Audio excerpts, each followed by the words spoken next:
So what's up, SnowTrax YouTubers? We've got a piece of iron here that we're going to talk about today.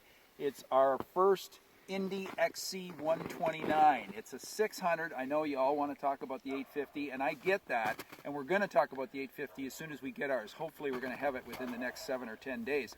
But here's the deal. We have been blessed with abundant snow for over 3 weeks at the top secret SuperTrax SnowTrax cave. And we've been able to put miles on quite a few of the new pieces of iron that we've got here.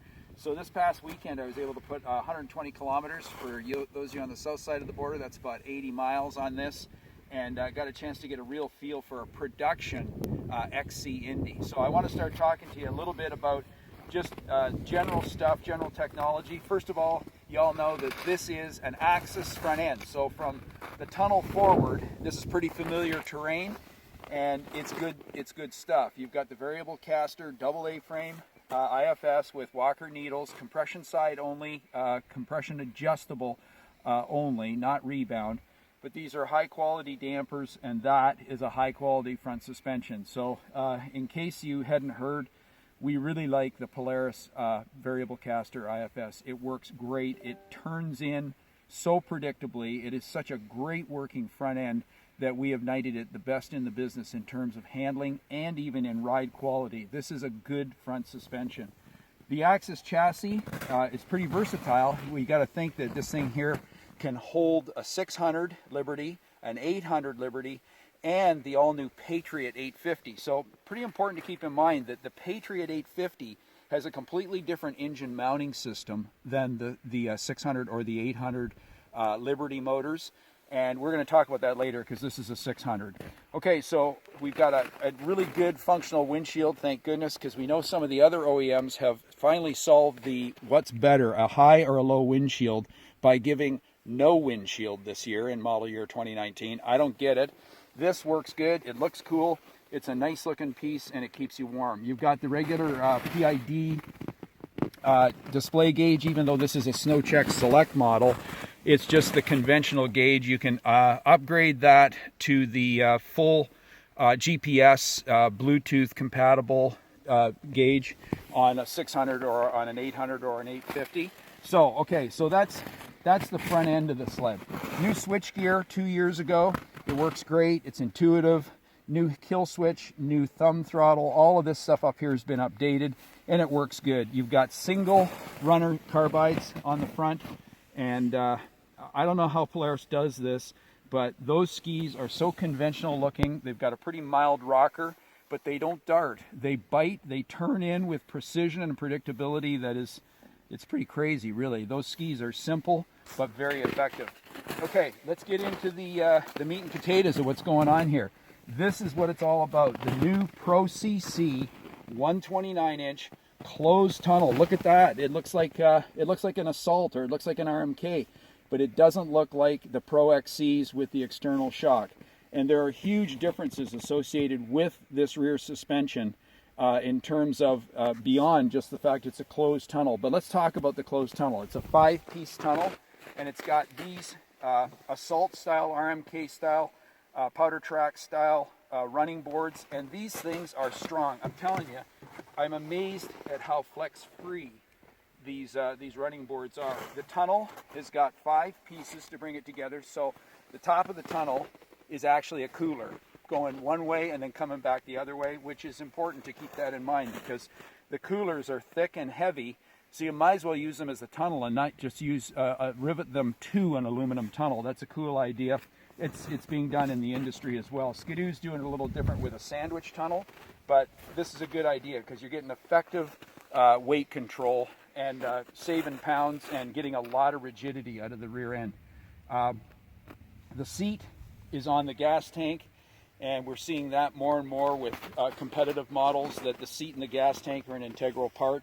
This is a really good seat. It's a cross-country style seat that is nice and firm and comfortable, and we just find the ergonomics of this. Let me sit on it. We just find the ergonomics to be so correct on the Polaris. Now, you see where my feet are, these boot racks are tight, and I don't have snowmobile boots on, but when you put your boots in there, you can pull and lift up and down on either side of the sled for better control, because these these boot racks are nice and tight. The handlebar to knee to hip relationship is great because you can stand up super easy. I love this when you're coming to a road crossing or you're going into some whoops or whatever, and you need to get up off the seat. It is so easy to do that, the way this vehicle is configured ergonomically. And once again, we really prefer around here, a lot of the guys do prefer the way you sit on this sled. It's very comfortable. There's lots of room here too, lots of relief for your knees. So when you get into a situation where there's a sucker bump comes up, you can't get up in time to take it. You don't bust your kneecaps off against the key panels here with your body being thrown around. So it's a nice fit ergonomically. You just can't imagine how much better control this kind of ergonomics really gives when you're in practical riding everyday situations. Okay, so we're going to just cut for a second and we're going to go back and talk about the skid, but we're going to put this thing up on its side in just a sec. Okay, so we're back and we've got the new XC 129 Indy up on its side because I want to talk to you about the skid and just go through this whole new design from Polaris. And it is all new. This is not a reworked edge skid like is used in some of the fan-cooled Indy models. This is a new suspension front to back.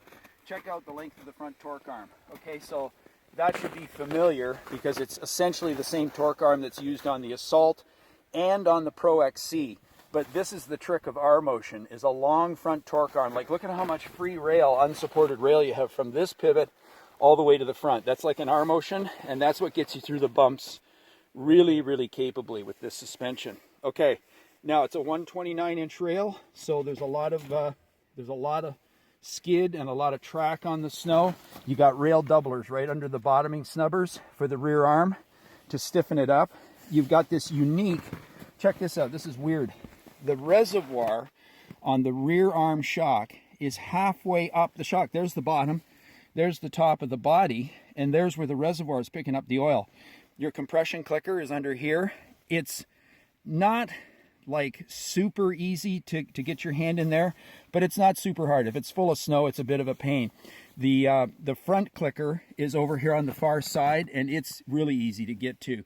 But these shocks are built, or purpose-built, and designed to work with the new XC 129 Pro CC. Pro CC stands for conventional coupled. And what an unromantic name. I thought they would have had something like super cool coupled or whatever, but whatever. It's conventional coupled, and that happens back here on the rear drop link. So this is the difference between the Pro XC external shock rear skid, which is fully uncoupled, right? That's why the Pro XC sleds and the old Pro rides with the external shock would wheelie like crazy, because they were uncoupled. This is coupled back to front and front to back.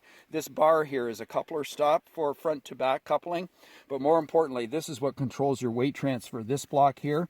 And you can see that it has different dimensions on three sides. Two sides are the same, and front and back are different. This is coupled in the most aggressive position to keep the skis down. So what happens is when you accelerate and the rear arm collapses, this piece here hits that, and as soon as that happens, the front of the sled comes down because it pulls the front of the skid up and makes the sled fall on its face, although that's not what happens. It makes the sled drop its nose, and you get better traction, and you rip, and you're having fun. It works coming out of corners really well because it controls inside ski lift. So there's a lot of advantages to it. Now, one of the things we found when we took this out on Saturday was typical OE setup these days. It was set up with way too much compression dampening on all of the shocks, the ski shocks, the front arm, and the rear arm. So we softened everything out to just one click, and then we took the torsion springs and wound them down to the softest position, and everybody who rode it said it rode fabulous and loved it, even big guys. So yeah, I know it might be hard on your ego to realize that you don't need 21 compression clicks or 15 compression clicks, and that you don't really need to ride on number 10 or 15. You can ride this thing and just slay the bumps on one click. Now, that doesn't mean that everybody all the time is going to ride like that, but for the bulk of the time, unless you're Tucker's cousin, who I do know, by the way, you don't need it. You don't need all those compression clicks. You really don't need that much compression dampening. So the whole skid, the sort of the magic in this design is a long front torque arm, plus it's double coupled. Now, just a brief comparison. This looks a lot like an R motion with the long front torque arm, and the R motion couples up rear to front, but it's late. So the coupling moment comes really late in the skid collapsing, and that's why R motions tend to wheelie. Skidoos with R motion tend to wheelie quite a bit. This sled, I would say, wheelies appreciably less than an R motion, but it still gets up with a 600 in it, pulls the skis, and really rocks. So it does transfer, but it doesn't transfer like the Pro XC external shock skids, okay? The rails, you might be wondering when you're looking at these notches, because they look kind of funky, don't they? Look at how the rails are serrated. That is Polaris's effort to shave weight, and that's how concerned they are about skid weight, which is unsprung weight. They have taken the slide rails and chopped them all the way down, and I believe the result was 1 pound, actually, is what I think the engineering staff told us when this vehicle was introduced last spring. So it's worth it, and Polaris is obviously on a mission to get weight out of their sleds, and have taken over kind of that mantra for their product, that they'll make it light. So there's your Pro CC skid. It feels, and you want to know this, and when we rode on Saturday, we rode with 3 Skidoos and this Polaris to make sure that we were benchmarking and getting the right impressions. The back end of this is so close in terms of plushness to the R motion. This maybe is just a tiny bit firmer with it all set soft, but it rides through the bumps like it's the best riding Polaris snowmobile they have ever built, quite frankly. This is really delivers great ride quality, super comfy, super plush, feels bottomless, and has a nice measure of transfer. But when you go through the whoops and you got the gas on, man, does it suck it up. It really works great. Now, if you're like a total ditch banger and you're clearing 70-foot doubles, you'd probably disagree and say, I want the Pro XC, and that's good because Polaris makes the Pro XC for you. But quite frankly, for all-round riding, this is the best ride quality Polaris has ever delivered in any snowmobile that they have built in the last 25 years, in my personal opinion. So I think they've done a pretty good job here.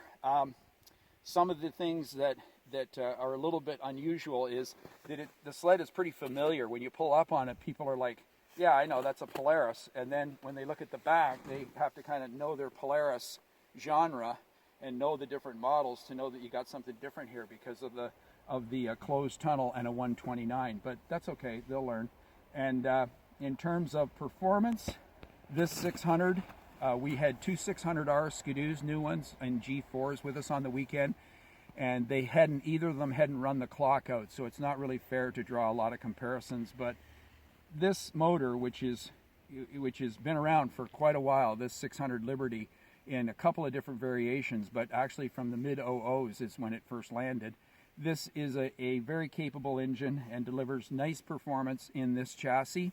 We'll see and have more updates on how the 600R shapes up when the clock is off, the break-in clock is removed and it's run out, and we'll know a little better how they compete head-to-head. But in the meantime, this is a very exciting snowmobile for Polaris, and their dealers have got to be pumped because they've been screaming for something more conventional. Let's just talk about one more thing too.